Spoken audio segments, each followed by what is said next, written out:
Le savais-tu?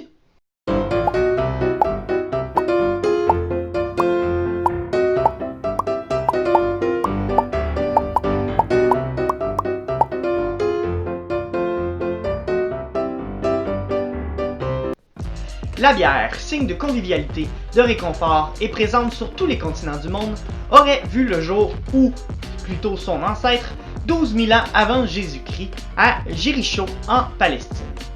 C'est effectivement à cette époque que remontent les premières traces d'une boisson issue de la fermentation de céréales, une méthode de fabrication qui consistait simplement à ajouter des céréales telles que le maïs, le riz, le sorgho et le blé à de l'eau réchauffée par le soleil. Le tout produisant une réaction chimique donnant l'ancêtre de la bière. Cette découverte aurait été faite par des hommes qui auraient retrouvé des céréales mouillées par la pluie, contaminées par les levures présentes dans l'air et exposées au soleil. Ils auraient décidé de boire le liquide fermenté et en auraient bien apprécié les effets euphorisants. Les premières références écrites de cette boisson remontent à 4000 ans avant Jésus-Christ, en Mésopotamie, et on l'appelle à l'époque sikaru, qu'on peut traduire par pain liquide. Elle était à la base de l'alimentation et on la fabriquait par la cuisson de galettes d'épeautre et d'orge que l'on mettait à tremper dans l'eau pour activer la fermentation.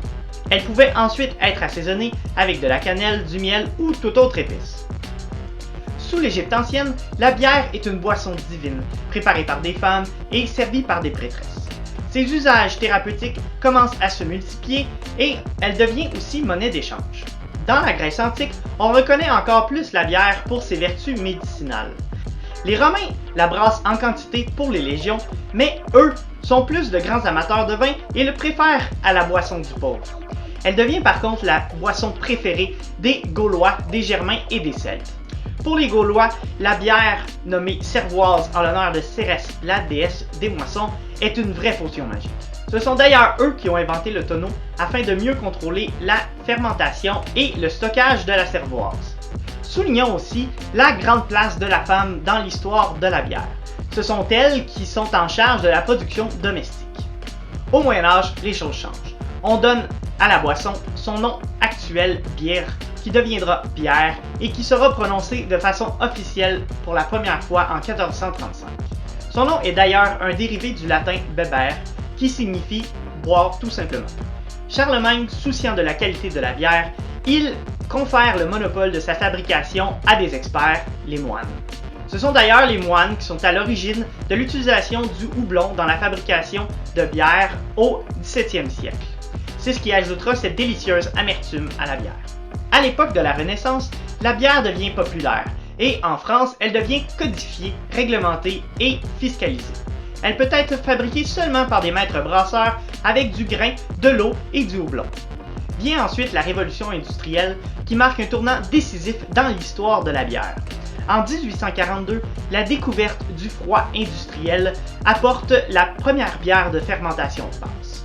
Vers 1854, Louis Pasteur s'intéresse à la chimie de la fermentation.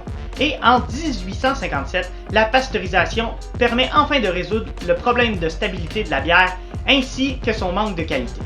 Ensuite, le développement de la verrerie, des appareils de filtration, l'embouteillage industriel de la bière autour de 1950 et la réfrigération permet d'augmenter sa production et sa qualité.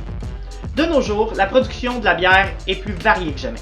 En plus des grosses brasseries, on trouve des microbrasseries partout. Les types de bières se multiplient et les ingrédients qui la composent aussi. On n'hésite pas à se risquer à brasser des recettes qui sortent de l'ordinaire et c'est ce qui fait toute la beauté du monde brassicole d'aujourd'hui. On peut dire qu'elle en a fait du chemin, cette petite poisson. Maintenant, tu le sais. Santé?